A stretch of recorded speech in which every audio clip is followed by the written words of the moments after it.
पत्रकारांवरील खंडणी गुन्हे दाखल प्रकरणी पत्रकार सुरक्षा समितीचे शिष्टमंडळ विशेष पोलीस महानिरीक्षक यांची घेणार भेट। प्रदेश अध्यक्ष यशवंत पवार।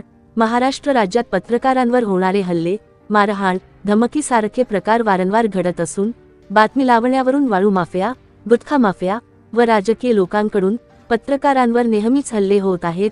बातमी लावण्यावरून हल्ले, धमकी, मारहाण असा प्रकार होत असेल तर पत्रकारिता करायची कशी, असा प्रश्न निर्माण झाला असून लोकशाहीचा चौथा स्तंभ आज अत्यंत बिकट अवस्थेतून वाटचाल करीत आहे। अशातच ग्रामीण भागातील पत्रकारांवर बातमी लावण्यावरून खंडणीसारखे गंभीर गुन्हे दाखल होण्याचे प्रमाण वाढत आहेत।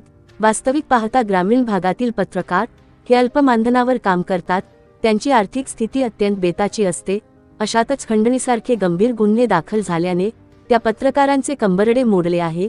काही अवैध व्यावसायिक व प्रशासकीय अधिकारी, पोलीस अधिकाऱ्यांची दिशाभूल करून व चुकीची माहिती देऊन ग्रामीण भागातील प्रामाणिक पत्रकारांवर दबाव आणण्यासाठी खंडणीसारखे गंभीर गुन्हे दाखल करतात। ही बाब अतिशय गंभीर असून लोकशाहीला मारक आहे।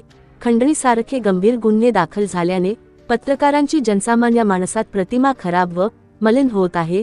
सोलापूर जिल्ह्यातील मोहोळ, पंढरपूर, अक्कलकोटसह अन्य तालुक्यात अनेक पत्रकारांवर खंडणीसारखे खोटे गुन्हे दाखल आहेत।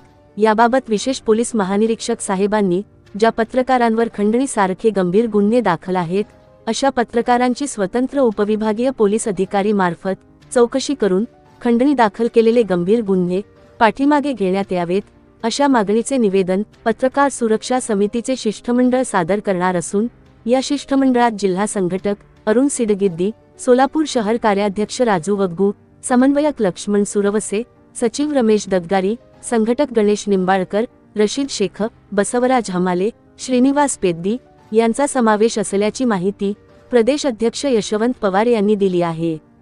सहसंपादक अजमेर शेख।